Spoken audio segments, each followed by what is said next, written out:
जी, अस्सलाम वालेकुम। उम्मीद है कि आप तमाम दोस्त खैरियत से होंगे और आज का दिन भी ट्रेडिंग के हवाले से यकीनन अच्छा गुज़रा होगा। कल हाज़िर नहीं हो सके जी आपकी खिदमत में। कुछ तबीयत जो थी वो नासाज़ थी।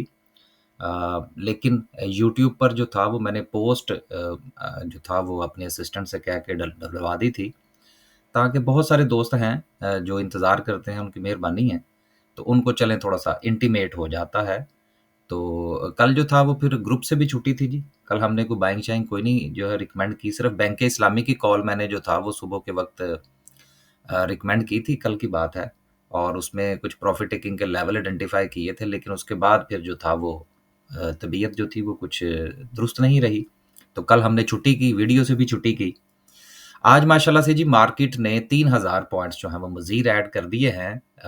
बैंकों की जो है वो वापसी है जी, बैंक्स जो हैं वो बड़ा ज़बरदस्त परफ़ॉर्म कर रहे हैं। हमने भी चलें जो है वो क्या कहते हैं जी चलते हुए दरिया में से एक लोटा भरा एचबीएल में से बीओपी में से, बीआईपीएल में से और एलाइड बैंक में से जो है वो हमने भी इस हफ़्ते जो है वो कमाने की कोशिश की।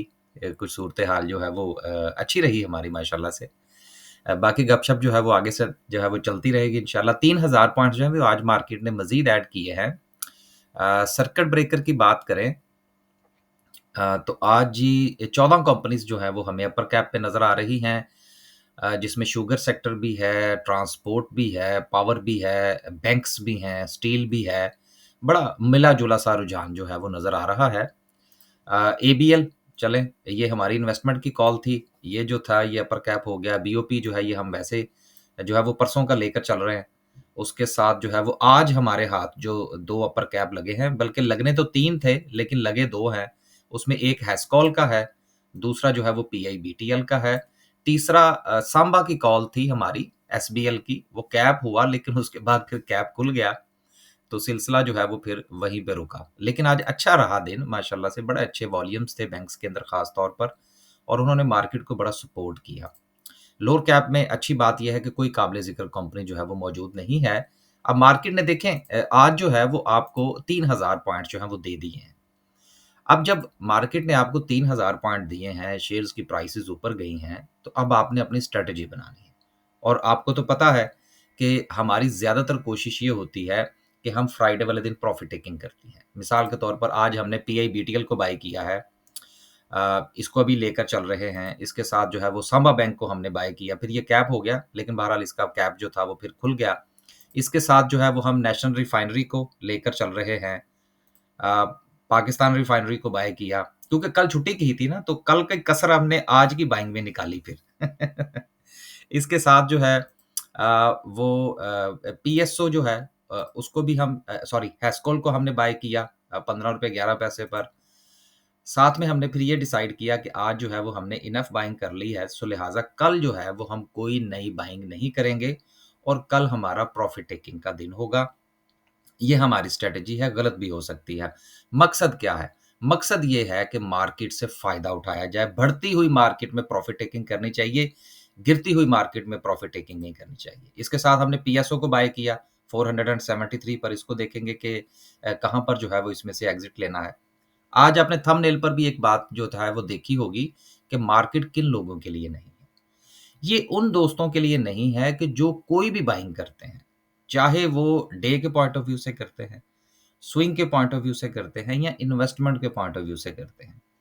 अगर उन्होंने अपने जो प्रॉफिट टेकिंग के लेवल्स हैं या स्टॉप लॉस के लेवल्स हैं, अगर उन्होंने उनको फॉलो नहीं करना, तो उनके लिए ये मार्केट नहीं है। अब मिसाल के तौर पर अब पीएसओ है, अब जैसे ही इसने अपनी जो एक सपोर्ट की लेवल थी, वहाँ से इसने सपोर्ट लिया, तो हमने इसमें बाइंग की कॉल दी। इसी तरह से जो बाकी शेयर हैं जिसमें आप हैस्कोल को देख लें, अब 2 दिन से हैस्कोल गिर रहा था, कल इसने रिकवरी दी थी। आज जैसे ही इसने एक सर्टेन लेवल को ब्रेक किया, हमने इसमें एंट्री ले ली। पीआईबीटीएल है, पाकिस्तान रिफाइनरी है, नेशनल रिफाइनरी है। मकसद क्या है ये बात करने का? मकसद ये है कि हर ट्रेड के अंदर आपकी एक प्लानिंग होती है कि जी मैं यहाँ पर एंट्री लूँगा, यहाँ पर मेरा स्टॉप लॉस होगा। अगर आप स्टॉप लॉस लेने वाली पार्टी नहीं हैं, तो फिर ट्रेडिंग के हवाले से बिल्कुल आपको स्टॉक मार्केट में काम नहीं करना चाहिए। वो मार्केट आपके लिए नहीं है। क्योंकि रिस्क जो है स्टॉक मार्केट में उसको आप मिनिमाइज़ तो ज़रूर कर सकते हैं, लेकिन आप उसको ख़त्म नहीं कर सकते। ये ऐसी बात है जिसको समझाना, समझना बहुत ज़रूरी। अब आज मार्केट ने 3000 पॉइंट डाले हैं ना, अब लोग फिर आएँगे कल बाइंग करने के लिए, कल हम बेचेंगे। तो ये फ़र्क है जिसको कि समझना बड़ा ज़रूरी है। उम्मीद है कि ये बात जो है वो ये दोस्तों को बुरी नहीं लगी होगी। मेरे ग्रुप वाले लोग भी अक्सर माइंड करते हैं। यकीन कीजिए मेरे ग्रुप में भी इसी तरह की सीधी-सीधी बातें होती हैं कि भाई ये स्टॉप लॉस है, यू मस्ट फॉलो। अगर आप फॉलो नहीं कर सकते तो आप ट्रेड ना लें। ये दोस्त माइंड करते हैं चीज़ का कि नहीं जी आप जो है वो कुछ ज़्यादा ही सीधी बात कर देते हैं। भाई सीधी बात करने का मकसद ये है क्योंकि हमने मार्केट में रहना है। हमने अपने इस ग्रुप के सिस्टम के साथ भी रहना है। ऐसा नहीं हो सकता कि जैसे ही मार्केट में से 500 पॉइंट निकले और हम आपसे ये कहें जी कि लॉस बुक कर लें और मार्केट 2000 पॉइंट ऊपर जाए तो हम कहें जी बाइंग कर लें। ये कोई तरीका नहीं है काम करने का। मार्केट में रहें, प्रॉफिट टेकिंग करें, स्टॉप लॉस लें। स्टॉप लॉस हिट हो जाए, परेशान ना हों।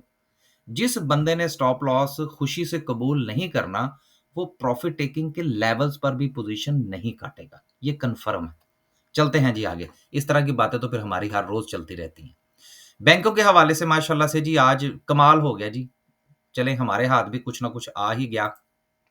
सेक्टर के पॉइंट ऑफ व्यू से 1390 1400 पॉइंट्स जो है वो कमर्शियल बैंक्स ने ऐड किए हैं। उसके बाद ऑयल एंड गैस की वापसी हुई है। Oil and gas marketing PSO आप देखें हमने इसको बाय कर लिया। मकसद क्या है? मकसद ये है कि जब उसने अपनी एक सपोर्ट ली, तो हमने वहाँ पर रिस्क लिया। अब अगर वहाँ पर भी आप रिस्क नहीं लेंगे, तो फिर अपॉर्च्युनिटी तो मिस हो जाएगी। अपॉर्च्युनिटी के साथ हमेशा रिस्क इन्वॉल्व होता है। हाँ, कैलकुलेटेड होना चाहिए। ऐसा नहीं है कि जी गिरते हुए शेयर को बाय कर लें या चढ़ते हुए शेयर को जिसको 2 कैप लग जाएँ उसको बाय कर लें। नहीं, देखा-देखी नहीं, कैलकुलेटेड करें और स्टॉप लॉस लें। उसके साथ फर्टिलाइज़र, रिफाइनरीज़ बहुत अच्छा परफ़ॉर्म कर रही थी। उसके साथ ट्रांसपोर्ट हैं, देन फूड और उसके साथ छोटी कंपनियाँ हैं, वो भी हमें परफ़ॉर्म करती हुई नज़र आ रही हैं। आगे चलते हैं जी चार्ट को इंशाल्लाह लास्ट पे डिस्कस करेंगे। पहली जो है वो खबर भी कह लें, उसके साथ रिज़ल्ट भी कह लें। हम नेटवर्क का रिज़ल्ट जो है वो 58% गिर गया है और इसकी ईपीएस जो कि पिछले साल ₹2.58 थी, कम होकर ₹1.09 रह गई है। अगली खबर जो है वो लिवन फार्मा के हवाले से है, जिन्होंने अपनी अरब कंट्रीज़ के हवाले से जो एक्सपोर्ट हैं, पहला ऑर्डर जो है, वो उन्होंने मुकम्मल किया है और जिस तरह से हमारी हुकूमत जो है, वो इस वक़्त सीमेंट के हवाले से मामलात को बेहतर करने के मूड में है। आने वाले दिनों में ख़ास तौर पर जब से अरब कंट्रीज़ के साथ हमारी जो दोस्तियाँ हैं, वो कुछ ज़्यादा बेहतर होने जा रही हैं, इसराइल की वजह से। ये देखिए ना अल्लाह ताला की ज़ात है ना जो खसारे में से फ़ायदा निकालती है। अब हम मैं ये बिल्कुल नहीं कह रहा कि आपको पता है कि जो फ़लस्तीन का दुःख है, वो तो अपनी जगह पर कायम है ना, उसमें तो हम किसी की दो राय है ही नहीं। लेकिन जो उन्हें उसने 2 रॉकेट जो है, ये जो मिसाइल जो है वो मारे कतर के ऊपर, तो हमारी सऊदीया की लॉटरी लग गई। तो बात करने और अभी दूसरे अरब ममालिक भी आएँगे। तो ये इसके साथ फिर हमें जो है वहाँ से एक तो मीट के हवाले से अच्छे ऑर्डर्स जो हैं वो मज़ीद मिलने के चांसेज़ हैं और उसके साथ-साथ फार्मा जो है, वो भी हमारा बेहतर परफ़ॉर्म कर सकता है। अगली खबर जो है वो जिलेट के हवाले से है, जिन्होंने फैसला किया है कि वो पीएसएक्स से है वो डीलिस्ट हो रहे हैं। अब देखिए, अब जब ये डीलिस्टिंग का फैसला हुआ है, आपको याद होगा पाक सुज़ुकी की मर्तबा भी हुआ था। अब इसको कैप लगने शुरू हो जाएँगे। क्यों? इसलिए कि इसमें से जो है वो बायबैक होगा, वो डीलिस्ट का प्रोसेस पूरा होगा इनका। अब इसके हवाले से मेरी राय क्या है? छोड़ दें, बात खत्म हो गई। या तो इस खबर से पहले टेक्निकली अगर आपने इसको बाय किया होता तो फिर तो ठीक है। ये मेरी हर मर्तबा ये वीडियो के अंदर गुज़ारिश होती है कि यार एक न्यूज़ आ गई, न्यूज़ एग्ज़ीक्यूट हो रही है, अब आप इसको छोड़ दें। अब इसको 2, 3, 4, 5 कैप लगेंगे, लोग इसके पीछे भागेंगे और वहाँ पर जाके हो सकता है कि ये थोड़ी-सी डिप ले, वहाँ पर फिर परेशान हो जाएँगे। अब जिस तरह आजकल जो है वो सबसे ज़्यादा लोग ट्रेड के बारे में पूछ रहे हैं जी क्या करें? बात ये है कि भाई टेक्निकली बाय किया है तो उसको आप टेक्निकली स्टॉप लॉस लें। लेकिन अगर आपने स्टॉप लॉस नहीं लेना, तो फिर उसकी पूरी प्लानिंग करके उसको बाय करें। तो ये चीज़ें हैं जिनको समझने की ज़रूरत है कि जो शेयर चल निकले या जिसकी खबर जो है वो डिस्क्लोज़ हो जाए, कोशिश करें कि उससे किनारा कशी इख्तियार करें। ये मेरे और आप जैसे छोटे जो सरमायाकार हैं, उनके बस की बात नहीं है। जितनी जल्दी आप इस चीज़ को समझ जाएँगे, उतना ही बेहतर है। हमारे लिए जो स्टॉक मार्केट है, वो बनी हुई है टेक्निकली या जहाँ पर कोई चीज़ समझ में आए, जितना प्रॉफ़िट समझ में आए उतने के लिए। ये रातों-रात अमीर होना और ये इस किस्म की चीज़ें जो अक्सर हमें सोशल मीडिया पर जो सुनाई देती हैं, ये हमारे लिए नहीं है। इनको समझें। आगे चलते हैं।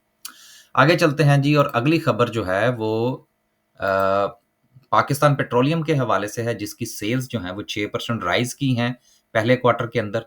तो अगर सेल्स राइज़ की हैं तो उम्मीद करनी चाहिए कि नेक्स्ट क्वार्टर में इनका रिज़ल्ट भी अच्छा आएगा। नेक्स्ट खबर जो है वो इन्फ्लेशन के हवाले से, और आपको याद होगा कि जिस दिन मैंने सैलाब के हवाले से बड़ी तफ़सील के साथ वीडियो में जो थी वो गुज़ारिश की थी, उस दिन मैंने ये भी आपसे गुज़ारिश कर दी थी कि आने वाले दिनों में जो हमारी इन्फ्लेशन है वो बढ़ सकती है। अब नंबर आ गया ना कि सितंबर के महीने में जो हमारी इन्फ्लेशन है उसका राइज़ जो है वो 5.6% है। अब देखिए अक्टूबर में भी हमें कुछ डिजिट्स जो हैं वो इस तरह के एंड ऑफ द अक्टूबर मिल सकते हैं। तो अगर ये सिलसिला इसी तरह से जारी रहता है, तो नेक्स्ट मॉनेटरी पॉलिसी पर ये प्रेशर जो है वो ज़रूर क्रिएट करेगा। और अगर नेक्स्ट मॉनेटरी पॉलिसी में भी हमारी अगर शरह सूद जो है, वो फ़र्ज़ करें नीचे नहीं आती, तो वो कोई अचंभे की बात नहीं है। वो कोई इतनी बड़ी न्यूज़ नहीं होगी कि वो मार्केट के ऊपर बहुत ज़्यादा नेगेटिव इम्पैक्ट क्रिएट करे। मैं नहीं समझता। हमारे इस वक़्त जो मुल्की हालात हैं या जो सैलाब की सूरत-ए-हाल है, और उससे ख़ास तौर पर हमारा जो फूड मुतासिर हुआ है, उससे वक़्ती तौर पर इन्फ्लेशन का बढ़ना जो है ये नेचुरल है। तो ये जो नेचुरल चीज़ें इम्पैक्ट क्रिएट करती हैं, इनका कोई इतना देर पा नुकसान नहीं होता। इन चीज़ों को समझने की और हज़म करने की ज़रूरत है। पैनिक नहीं हो जाते एकदम से कि अगर 1 या 2 मॉनेटरी पॉलिसीज़ जो हैं वो शरह सूद नीचे नहीं आएगी तो मार्केट क्रैश कर जाएगी। भई वो उससे पहले तो देखिए आप आधी तो है वो शरह सूद जो है वो नीचे आ चुकी है, और टाइम लगेगा ना चीज़ों को इकोनॉमी के साथ चलने में। आगे नेक्स्ट जो है वो आपसे ये गुज़ारिश करना थी कि ये हमारी तमाम तफ़सीलात जो हैं ग्रुप्स के हवाले से, या कॉन्टैक्ट नंबर, या आप जो है वो स्टॉक मार्केट में अगर अकाउंट ओपन करवाना चाहते हैं, या हमारा व्हाट्सएप चैनल है, ये तमाम तफ़सीलात जो है वो वीडियो की डिस्क्रिप्शन में मौजूद हैं। इसके अलावा नंबर जो है वो थंबनेल पर भी मौजूद है। इन 2 नंबर्स के अलावा अगर आप किसी हमारे तीसरे नंबर पर जो है वो कोई मैसेज करेंगे, तो उसमें 99.9% चांसेज़ हैं कि आपको रिप्लाई नहीं मिलेगा। तो गुज़ारिश ये है कि इन्हीं नंबर्स पर राब्ता करें, चाहे आपने स्टॉक मार्केट में अकाउंट ओपन करवाना हो या हमारी कुछ सर्विसेज़ जॉइन करनी हो। अगर आप हमारे पास जो है वो अकाउंट ओपन करवाते हैं स्टॉक मार्केट का, तो हमारे जो ग्रुप की सर्विसेज़ हैं वो आपकी अकाउंट वर्थ के अकॉर्डिंगली जो है वो आपको फ्री दी जाएँगी। बाकी तमाम तफ़सीलात अगर जो है वो इन्हीं नंबर से राब्ता करके आप लेंगे, तो ज़्यादा बेहतर है। आखिर में डिस्कस करते हैं जी आज की कैंडल को। कैंडल के पॉइंट ऑफ व्यू से अ, अब कल जो था वो मार्केट ने थोड़े से पॉइंट्स निकाल दिए थे। मैंने कल रात को देखा था कि मार्केट जो है वो ड्यूरिंग द डे 1000 पॉइंट गो थी, तो प्लस के अंदर ही क्लोजिंग, लेकिन ड्यूरिंग द डे मार्केट के अंदर जो था वो ये वाला एक प्रॉफिट टेकिंग का साइन जो था वो हमें नज़र आ रहा था। लेकिन एक अच्छी बात ये थी कि मार्केट ने अपनी सपोर्ट ली थी और डबल बॉटम बनाया था। लेकिन सुना है कल कुछ लोग पैनिक हो गए होंगे, कन्फर्म है, पक्की बात है। लोगों के हाथ-पाँव भी फूल गए होंगे, और ये भी कोई पता नहीं कुछ लोगों ने ये भी कहा हो कि लॉस बुक कर लें या पोज़ीशंस काट दें।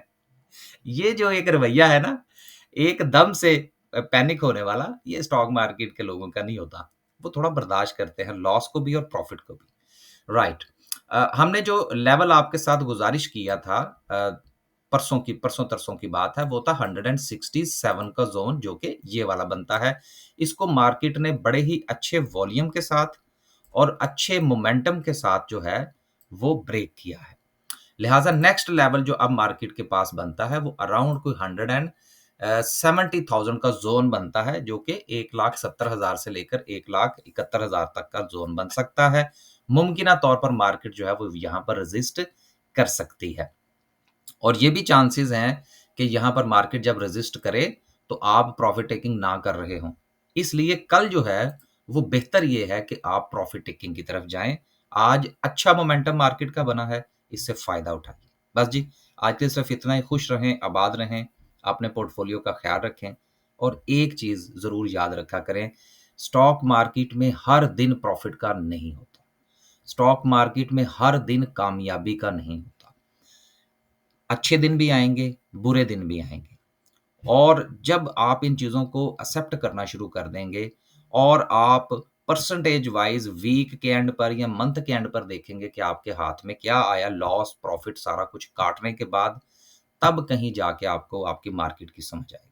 लेकिन अगर आप हर लॉस के ऊपर या इस तरह की बनने वाली हर कैंडल के ऊपर अगर आप पैनिक कर जाएँगे कि बस अगले दिन मार्केट गई, अगले दिन मार्केट गई, तो भाई फिर मार्केट आपके लिए नहीं है। मैं ये हर अपनी वीडियो में कहता हूँ कि हर कैंडल जो है वो ना तो ट्रेंड की तब्दीली का बायस बन सकती है और ना ही वो आपके प्रॉफिट या लॉस का बायस बन सकते हैं। ये एक ट्रेंड की तब्दीली जो है ये बाकायदा एक प्रोसेस होता है, जो कि एक कुछ वक़्त गुज़रने के बाद अपना रंग दिखाना शुरू करता है। अभी तक मार्केट जो है वो फ़िलहाल किसी किस्म की कोई परेशानी नज़र नहीं आ रही। हाँ, मार्केट को सर्टेन लेवल क्रॉस करेगी तो फिर देखेंगे। बस जी, इजाज़त दीजिए। कल प्रॉफ़िट टेकिंग करना ना भूलिएगा। हमारी तरफ से कल कोई नई बाइंग नहीं होगी। अल्लाह हाफ़िज़।